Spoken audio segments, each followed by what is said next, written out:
I discovered that my partner, Sarah, was secretly communicating with her abusive ex behind my back.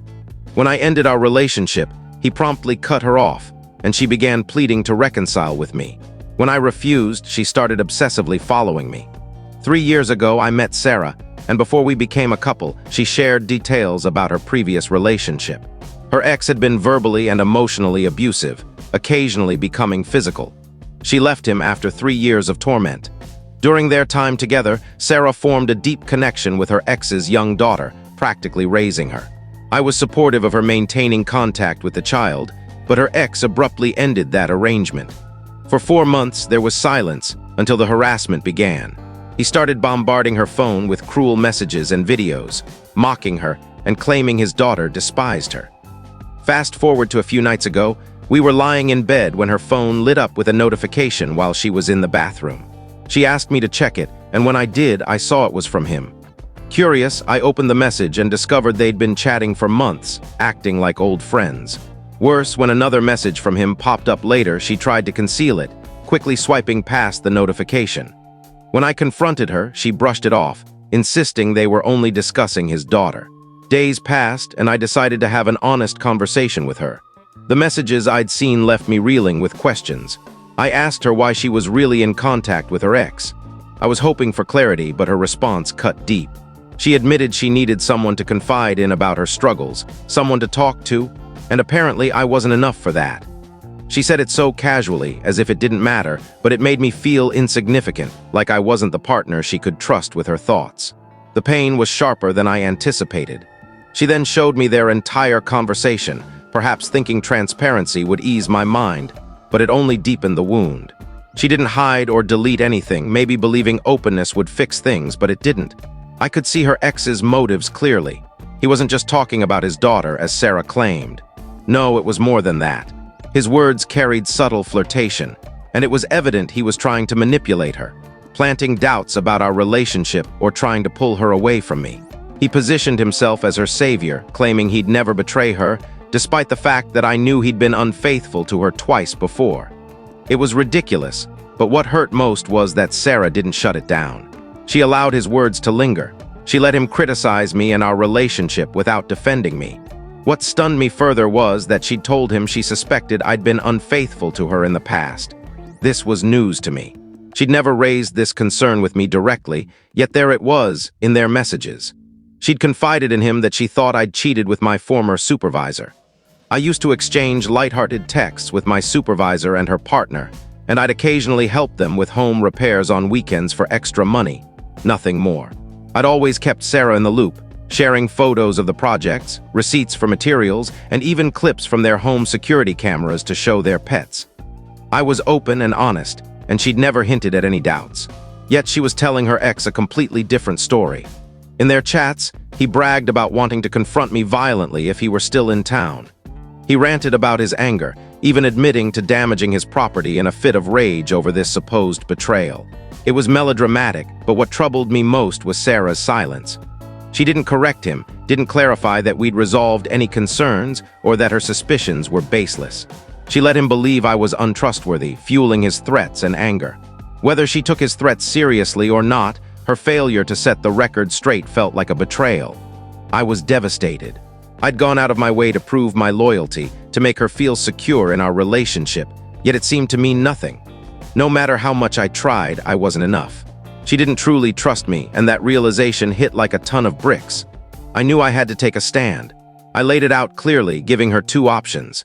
She could cut off all contact with him, and we'd seek counseling to repair what was broken, or she could keep talking to him, and I'd walk away for good. In that moment, I wasn't sure what I wanted. Part of me wanted to leave right then. I could have grabbed my belongings and left without looking back. But another part of me was curious. I wanted to see what she'd choose, how she'd react when faced with this ultimatum. The silence was heavy as she thought it over. I could see the turmoil in her eyes, and it only made things worse. How could this even be a decision?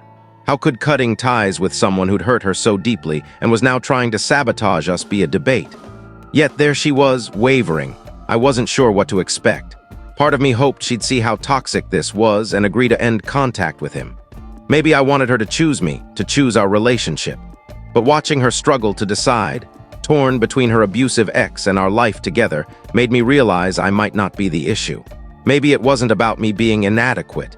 Maybe it was about her inability to let go of a past she should have left behind long ago. Her choice would determine our future. But in that moment, I knew things would never be the same. Even if she chose me, the trust was shattered, and I wasn't sure it could ever be rebuilt. I ended the discussion there and walked away. Hours later, she approached me. She said she'd thought it over and refused to cut him off, claiming her only chance to stay connected to his daughter was through him. I told her if a child who isn't hers and a man who abused her were her priorities, then she could have them. I gathered my things and left. Harsh? Maybe. My emotions got the better of me. I called her parents and told them we'd parted ways. They're wonderful people. They expressed regret for how things turned out and invited me to dinner on Friday, just the three of us, to return some tools I'd lent them and to talk more. I considered declining, but her mom is incredibly kind, and her dad and I always enjoy a drink together. So I'm going. I've stood firm in my decision, and knowing them, they likely won't push me to reconcile. After all this, I'm treating myself to a fine bottle of whiskey I've been saving and plan to unwind. Update 1. Sarah has been relentless, bombarding me with calls and messages across social media, pleading to talk and fix things. I responded once, reminding her I'd offered a chance to work through this with therapy, but she chose her ex and his daughter over me. Apparently, he blocked her on everything yesterday, which I saw coming. He'll likely repeat this cycle with her next partner. She's a mess, and I feel some sympathy, but she made her choice, and now she must face the consequences. I told her there's no going back, that I was done when she showed her true priorities, and I urged her to seek therapy. I wished her well, then removed her from my phone and social media. Dinner with her parents last night was surprisingly pleasant. They were kind but direct. They insisted I be honest and share the full story. I hesitated, not wanting to create tension between them and Sarah, but her dad said they'd already spoken with her and wanted my perspective. So I explained everything. Her ex, his daughter, his threats, his attempts to undermine our relationship, Sarah's lies, and her hidden messages. I shared the ultimatum and her choice.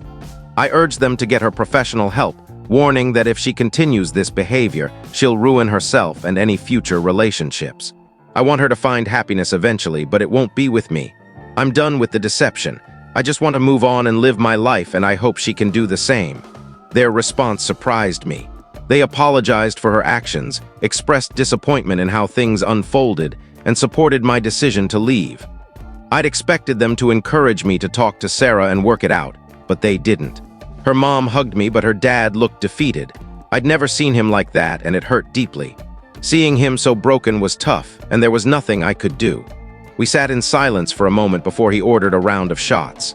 One round became two, and it lightened the mood as we began talking about my plans, their retirement, and shared dreams. We spent 3 hours together, talking like old friends. We laughed, cried, and reminisced about silly moments from the past. As we parted, her dad gave me a firm handshake and a surprising hug, which her mom joined.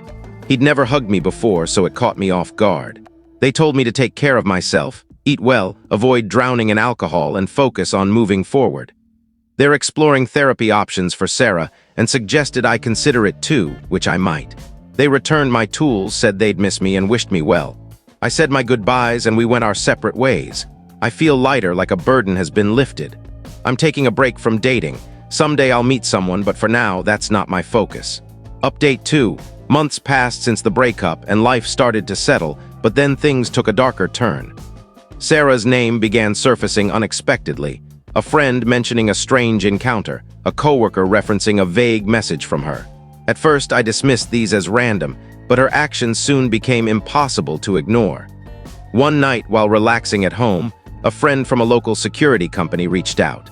They told me Sarah had been asking about surveillance systems and cameras, focusing on an area near my home.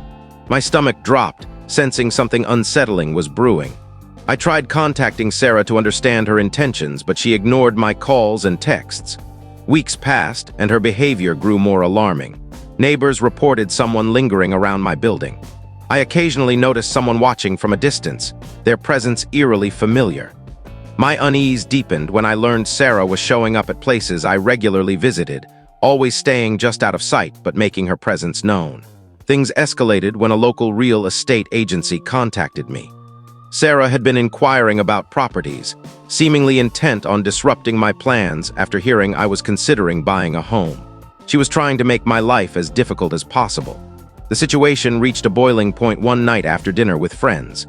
I found a note on my door, a chaotic, unsettling message from Sarah, filled with accusations and veiled threats cloaked in desperation and distorted affection. The note was chilling, a stark reminder of how far she'd drifted from the person I once knew.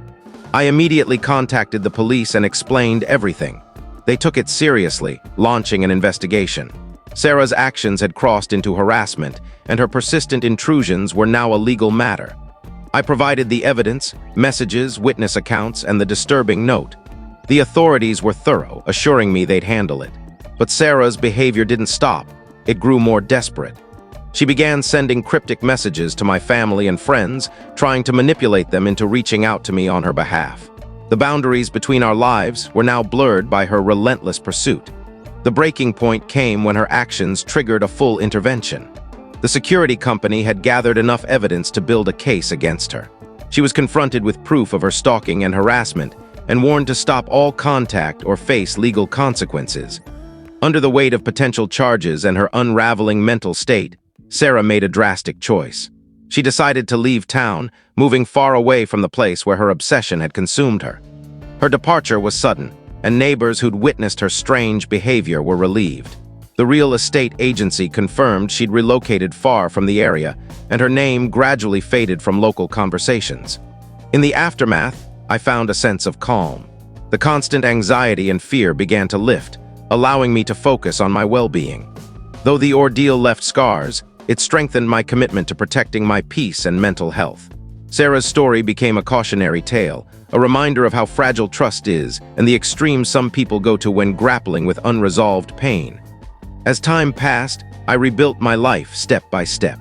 The wounds remained, but they became part of my journey, shaping me into someone stronger and more self-aware. I knew healing would take time, and I embraced it with patience and hope for a brighter future.